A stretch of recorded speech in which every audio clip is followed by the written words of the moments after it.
Bueno, amigos, de regreso ahora aquí a la patria, al país, a este Panamá que todos queremos y que algunos están maltratando, además del COVID-19. El problema en nuestro país es que están dando a conocer otros casos de posible corrupción en compras al Estado. Está en medio de esta calamidad que pone a prueba la capacidad de reacción de los países y pone a prueba a las sociedades de los países. Nosotros no podemos hoy omitir una situación que se está dando con la compra y el precio de gel alcoholado en Panamá. El galón en Panamá cuesta $18.95, precio de mercado. Y en esta compra de 2.5 millones de dólares, querían comprarlo en 37.57, o sea, $37.57 cada uno, sumando 2.5 millones, como dije, es el doble. El precio es el doble de lo que cuesta aquí en Panamá. A ver, ¿quién me ayuda? ¿Son precios de guerra? ¿Son precios de COVID? ¿Son precios de qué? ¿Qué opinan de ustedes? Mira, este es un escándalo más y son varios. O sea, este ya no es, para ya no hablar el que se detuvo, que de los ventiladores, están también los contratos, que después nos referiremos a ellos, de los contratos de las publicitarias, de que es otro, donde hay además conflicto de intereses evidentes, porque está involucrado ahí un director, miembro de la Junta Directiva recientemente confirmado en la Junta Directiva del Banco Nacional. De manera que hay toda clase de irregularidades en estas contrataciones desde que el 24 de marzo se decidió centralizar todas las compras en el Ministerio de la Presidencia, decisión que yo todavía no termino de entender, o mejor dicho, que comienzo a entender por la cantidad de cosas que han ocurrido. Miren, nada más, estamos hablando del 24 de marzo. Esto no es que comenzó el año pasado, comenzó hace un mes, y ya miren la cantidad de cosas que se han destapado.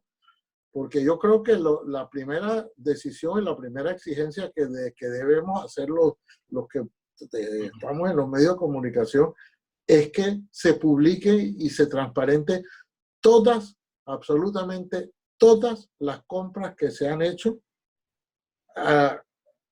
con base a esa centralización que ocurrió el 24 de marzo. Es decir, todo lo que a la luz de o con razón de la pandemia ha comprado el gobierno o ha contratado el gobierno, porque esto está completamente salido de toda proporción, porque los precios que están poniendo no tienen ni siquiera una ganancia razonable.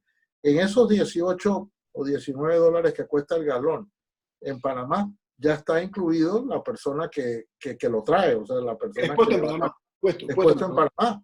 El gobierno seguramente lo hubiera podido conseguir hasta más barato, sobre todo si va a comprar 2 millones y medio, bueno, 1,5 millones de litros, 1.750.000, a ver, ¿qué no? 1.250.000 litros, esos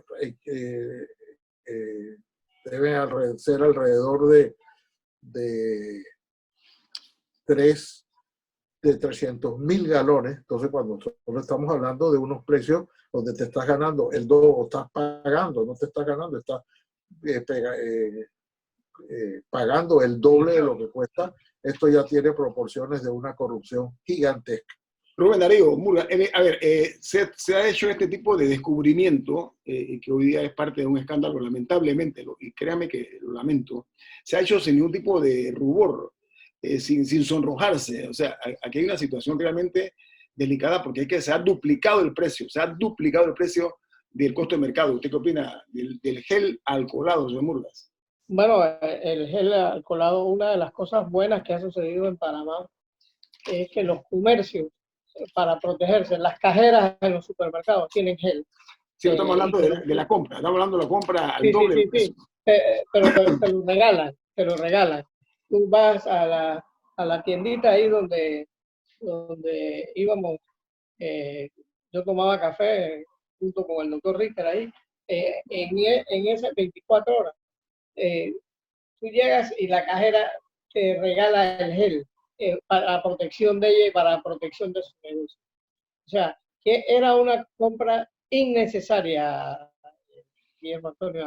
Yo creo que sí. No, pero empecemos y en secreto. ¿Qué es lo triste? Que se hizo en secreto.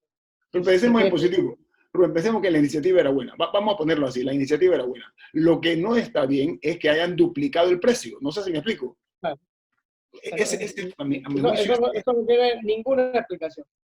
Y por ninguna explicación porque todos los comercios estaban regalando el gel. Todos. Y lo que diga el doctor Ritter del otro negocio, discúlpeme, que se ha también convertido en titular en los medios impresos, en la televisión y en la radio, es que se ha dado el caso, para no pocos, penoso, de que un miembro de la Junta Directiva del Banco Nacional sea la persona que es representante legal de una empresa que está haciendo negocios con el gobierno nacional. Un contrato directo por 2.6 millones de dólares. El representante legal, la empresa se llama Mercadeo Integral, se llama. Y es miembro de la Junta Directiva del Banco Nacional, doctor Ritter, como usted dice, hay conflicto de intereses evidente, ¿no?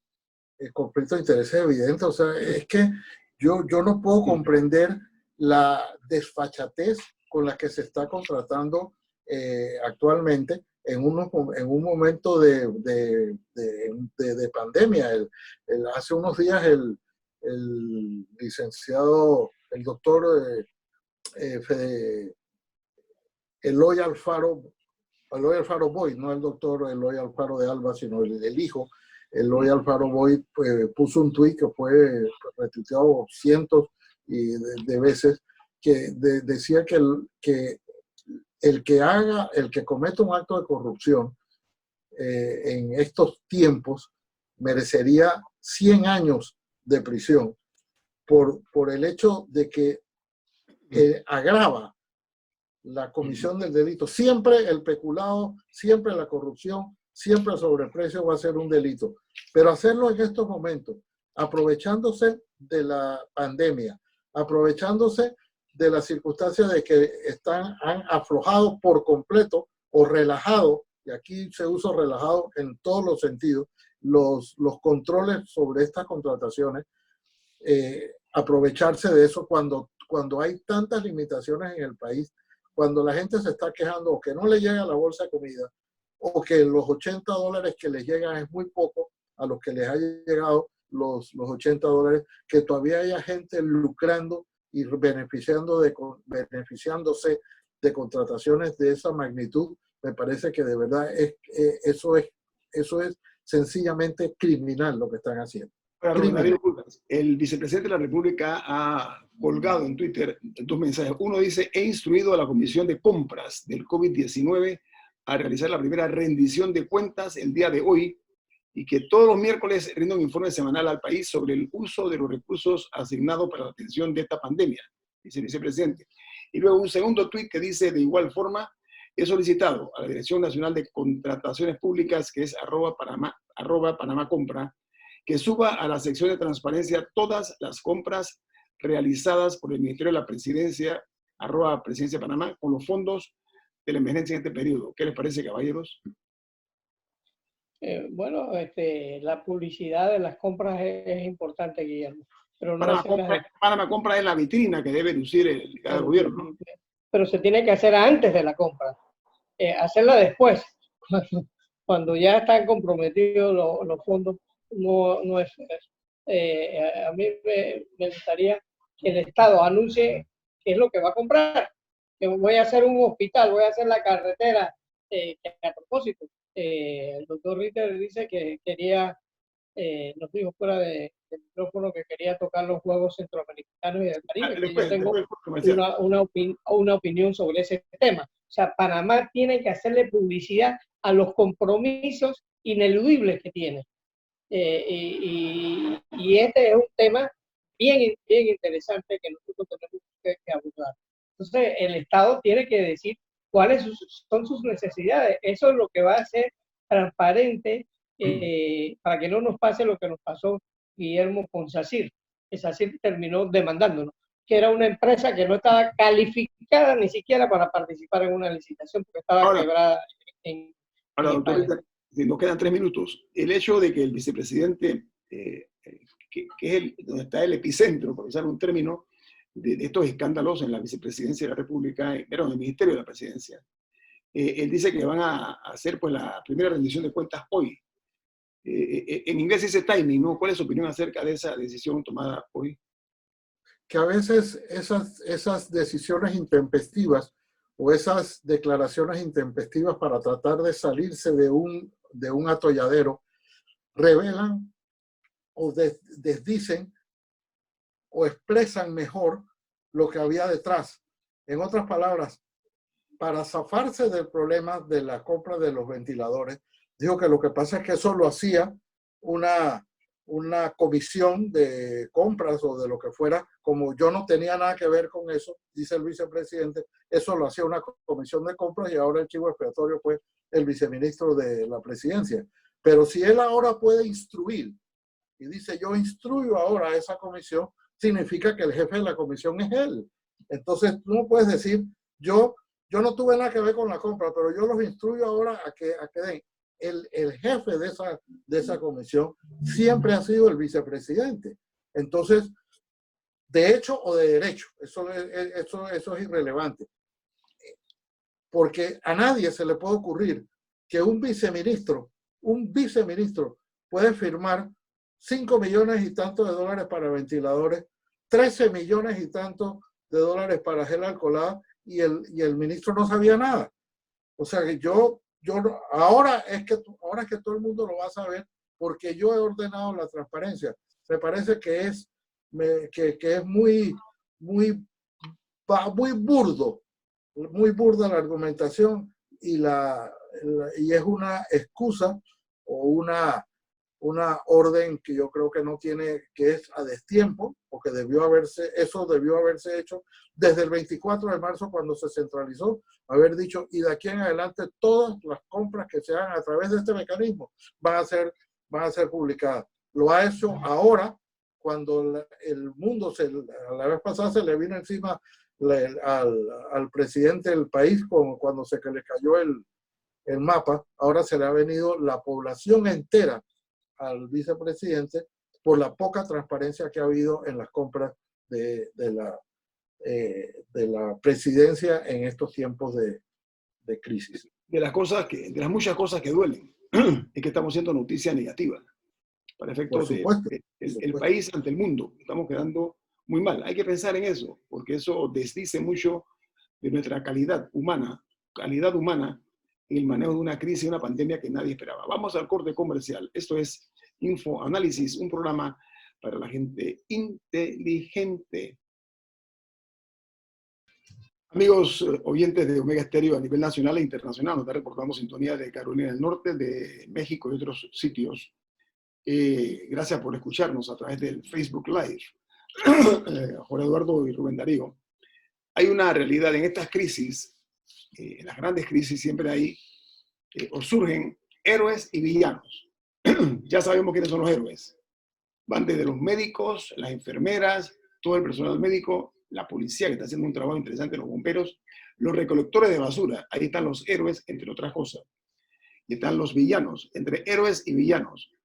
Aquí el problema no es nada más el hecho de mirar las cosas en positivo, como lo hemos hecho nosotros aquí, y reconocido, sino que van a haber un grupo de personas que van a entrar en la lista de los villanos. ¿Se estará tomándose en consideración a juicio de ustedes, caballeros?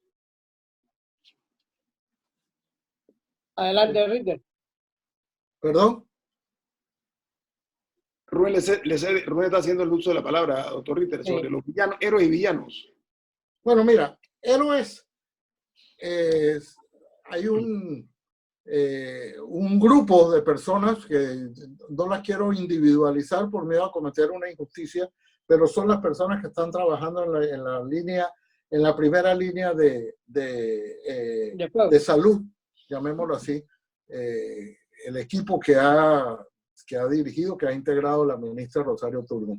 Y villanos ya comienzan a aparecer, ya hay algunos villanos, porque yo creo que todo el que actúa sin transparencia, todo el que actúa de una manera deshonesta, y cuando digo deshonestidad no es solamente aquellos que lucran en su beneficio personal, sino que también aquellos que ocultan información, que no transparentan la información a la que están obligados, ya son nuevos villanos. Mira, voy a hacer un comentario con respecto a esto del heroísmo y de la villanía. Yo creo que de todos los gobiernos que ha habido post-invasión, me refiero a Endara, Pérez Valladares, Mireya Moscoso, Martín Torrijos, Ricardo Martinelli, Varela y ahora Laurentino Cortizo. Este es, de todos esos gobiernos, el que más rápidamente se ha deteriorado. Acuérdate que este gobierno no tiene un año todavía.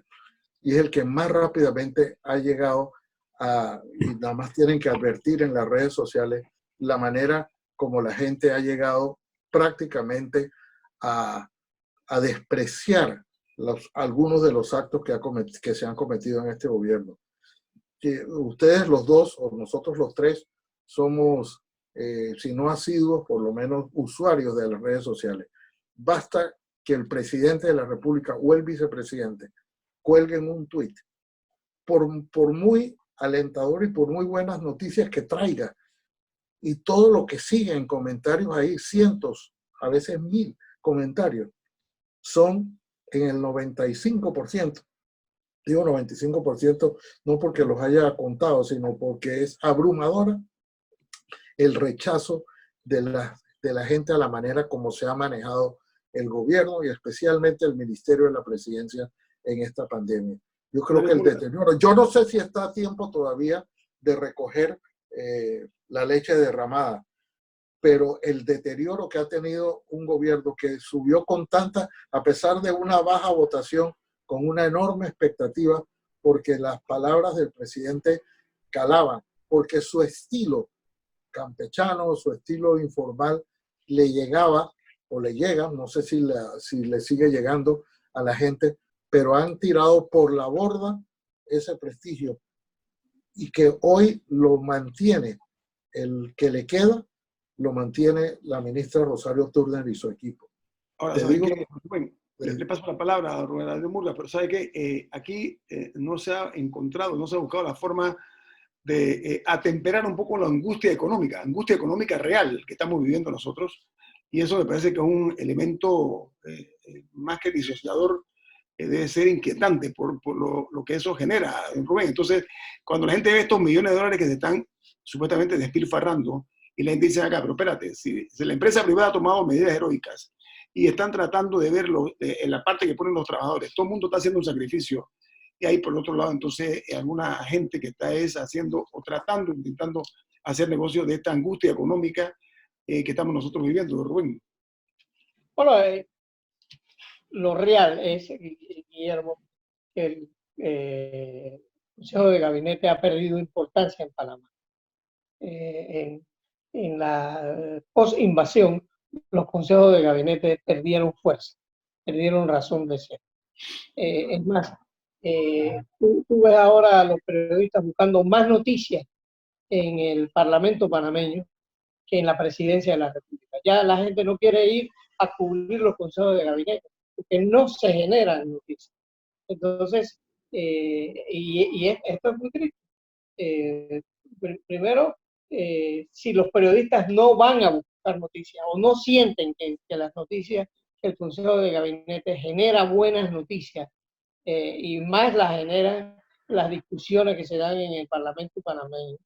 Bueno, permítame, el Parlamento panameño pasó de 3 meses al año, se reunía en la Asamblea Nacional. Eran 3 meses al año y pasó a reunirse 8 meses al año.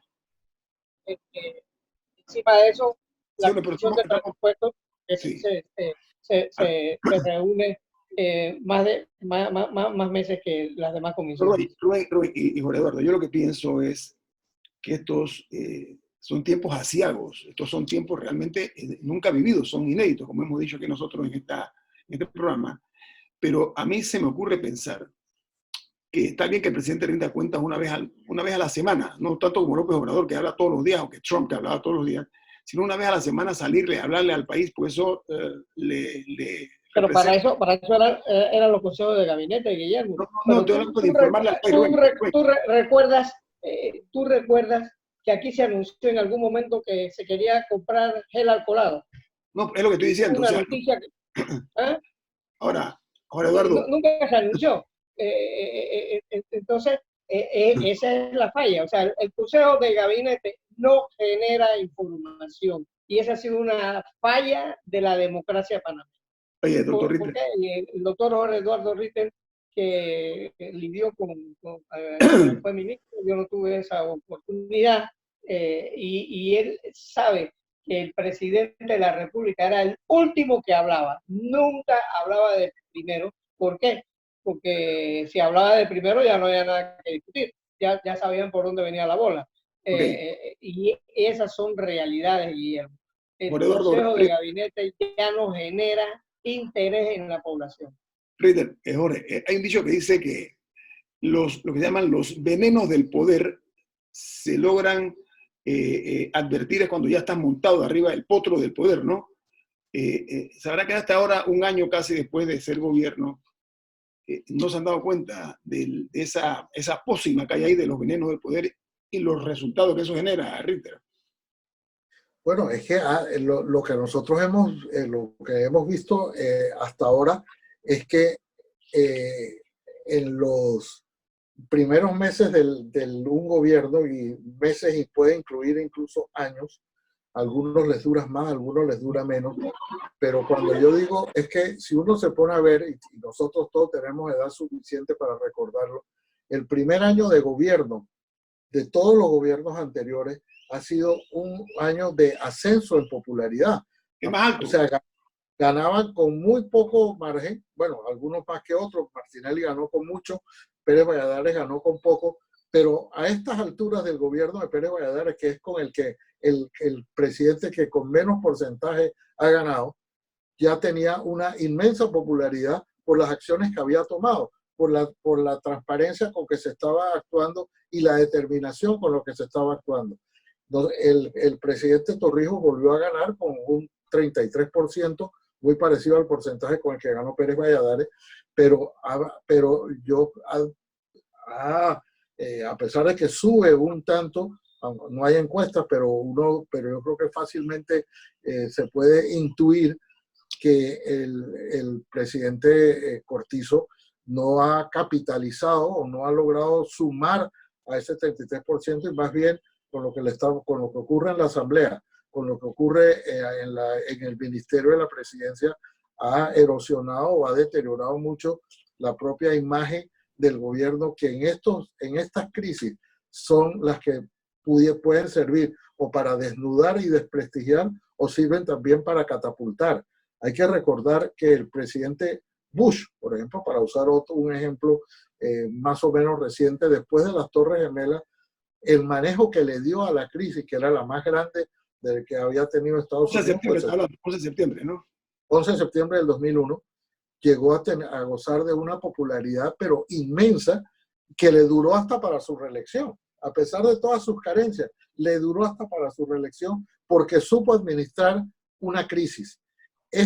Nosotros tenemos que preguntarnos si el gobierno de Panamá ha sabido administrar la crisis. La ha sabido administrar desde el punto de vista de la sanitario, y lo ha hecho con lujo, lo ha hecho casi de una manera ejemplar, al extremo de que ayer, y lo digo entre paréntesis, la conferencia de prensa fue única y exclusivamente de salud. Como debe ser. Que como debe ser. Como debe ser, por supuesto. Y ahí no estuvo el director de la caja con autobombos, no estuvo el ministro de Seguridad con autobombos, no estuvo el ministro de Desarrollo Agropecuario con autobombos. Sencillamente se habló de lo que se tenía que hablar. Yo confío en que esa va a ser la tónica de aquí en adelante, y que no haya sido eso solo porque ayer no se quería hablar de otras cosas que estaban en la palestra. Pero la conferencia de prensa de ayer fue ejemplar. Solamente habló la ministra de Salud y el técnico, el doctor De Antonio. Eso es lo que es. Esa es la parte de saber manejar una crisis y que te prestigia como gobierno la manera como lo ha hecho el Ministerio de Salud. Pero te desprestigia como gobierno cuando no se actúa con transparencia. Yo vi inicialmente la conferencia, no la vi toda. Le ponemos un ganchito de positivo, ¿sí? Y que sirva eso Totalmente. como ejemplo a futuro, a presente y futuro de lo que es la dinámica que va a haber una conferencia de prensa. Es una conferencia de prensa muy inusual, ¿no? Así que, y aprovechar el tiempo de televisión y de radio que se está dando en cadena nacional. Vamos al corte comercial al regreso. Tenemos otro tema interesante para ustedes aquí en Info Análisis, un programa para la gente inteligente. Bueno, al inicio del corte anterior hablamos de héroes y villanos, pero ahora vamos al centro entre estos dos puntos, que es la responsabilidad histórica. Hay que verla con mucha seriedad. Digo esto porque ahora Panamá va a ser sede, se ha anunciado que va a ser la sede de los Juegos Centroamericanos del Caribe. Sería la tercera vez que Panamá funge como la casa de estos Juegos Centroamericanos del Caribe. Una fue en el año 1938 y otra en el año 1970. Eso tiene una serie de responsabilidades adicionales que me gustaría que el doctor Darío Murgas nos hable acerca, primero de la parte histórica muy corto, para que después el doctor Ritter nos amplíe un poquito más de la responsabilidad hoy, actual, ante esos Juegos Centroamericanos del Caribe. Doctor Rubén. Bueno, mira, los Juegos Centroamericanos y del Caribe han sido una oportunidad para Panamá, un país chico, con influencia deportiva de la presencia norteamericana en Panamá, y por eso éramos buenos en béisbol, buenos en basquetbol, y en otros deportes nunca fuimos buenos en fútbol, porque los norteamericanos no jugaban fútbol. Entonces, ¿qué pasó en el 38? En el 38, un presidente que nada más tuvo 3 años y un poquito más de meses, Juan Demóstenes Arosemena, logró construir el estadio Juan Demóstenes Arosemena, la piscina Adán Gordón, y en los 70, cuando se repiten los Juegos Centroamericanos y del Caribe, la gente no lo sabe. Panamá nada más ganó una medalla de oro, que fue la de basquetbol. Pero la habilidad de Panamá fue que ese juego se lo ganamos a Cuba con un árbitro puertorriqueño, y que estaba David Peralta, el Mago Rivas. Lo ganamos en el último día de los Juegos.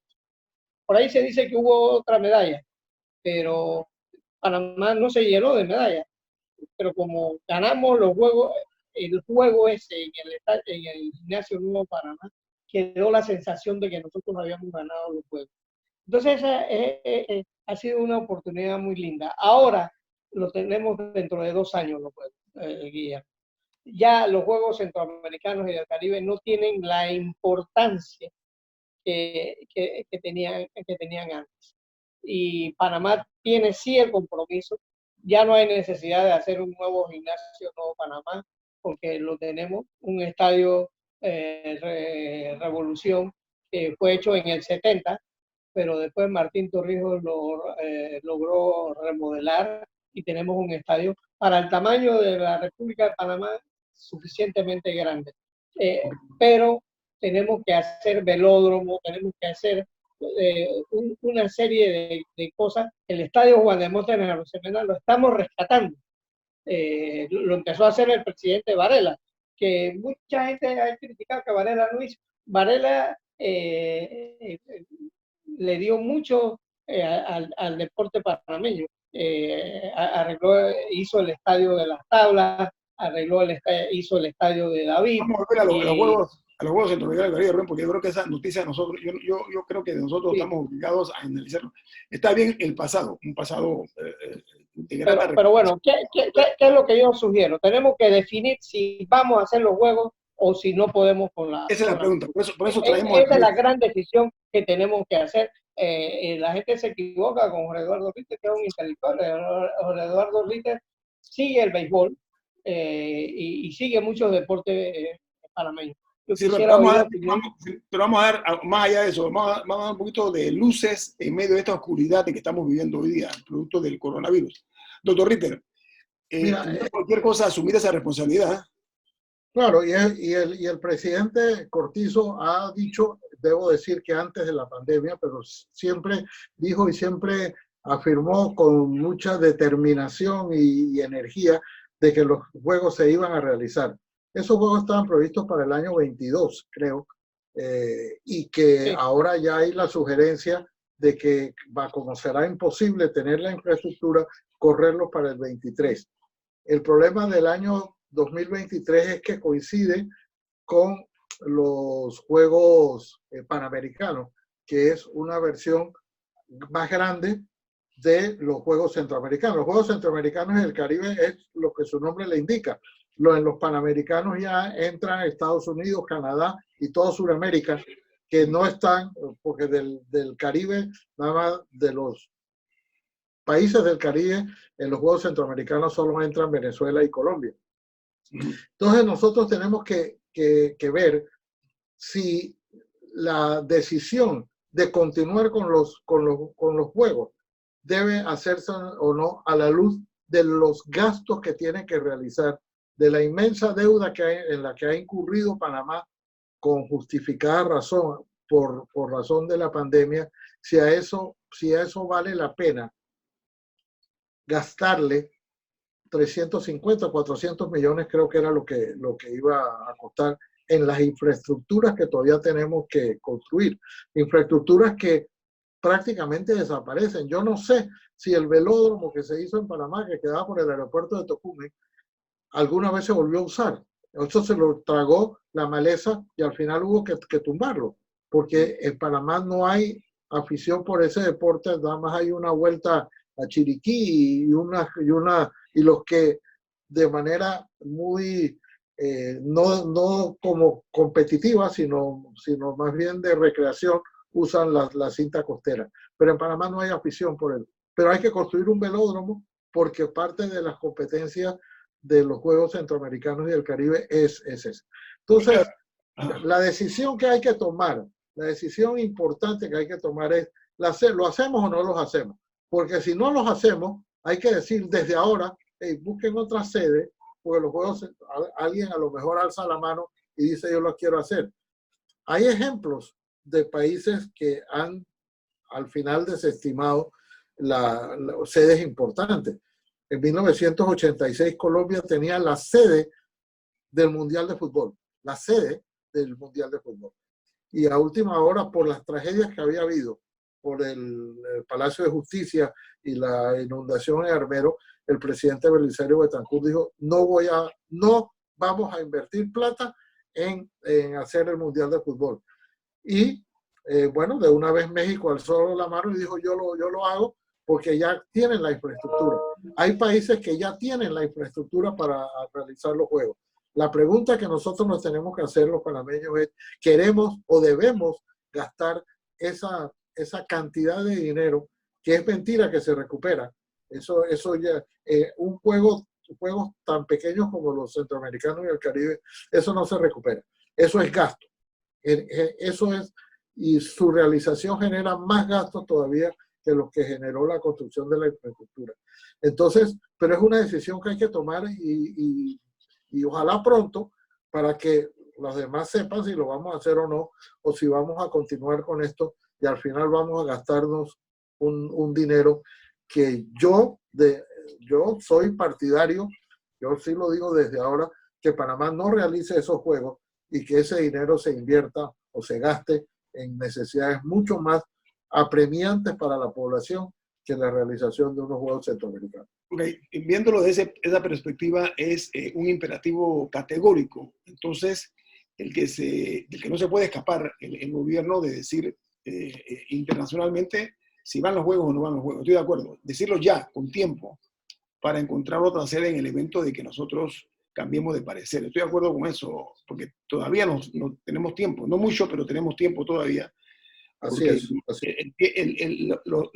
Las hojas del calendario pasan muy rápido, entonces, y sería muy responsable de parte nuestra tomar esa decisión. Yo no he escuchado nada al respecto todavía, pero realmente esos juegos lo que te dan es, te focalizan a la región desde el punto de vista periodístico, se convierte en un epicentro del deporte momentáneo porque nos da cierto prestigio también, hay que tomarlo en cuenta, pero hay que sopesar también las prioridades. Y en este juego, en esta balanza hay que tomar en cuenta el mundo en el cual estamos viviendo nosotros. Nosotros somos parte de ese mundo que está ahora mismo siendo azotado por este virus del COVID-19. Rubén, ¿usted qué opina de eso, de que se pospongan o no, que lo anuncien con tiempo los Juegos Centroamericanos del Caribe? Bueno, Panamá tiene ya las instalaciones bastante adelantadas, pero no solo son las instalaciones, Guillermo. Ya los juegos no tienen la garra que tuvieron en el 78 y que tuvieron en el 70. Bueno, hasta las mismas Olimpiadas ya le metieron tanto deporte a las Olimpiadas que creo que las han reducido también, porque son Japón, que hizo unas buenas Olimpiadas en el 60, ahora las tenía para el siguiente mes, creo que era, doctor Richter, No, entre 2 meses. las Olimpiadas las pospusieron más de un año. Ya van por septiembre del 22, del 21, perdón. No, del 22, septiembre del 22. Era junio del 21, va por septiembre del 22. Las Olimpiadas, las de Tokio. Las de Tokio, sí. Sí. Bueno, y eso es triste porque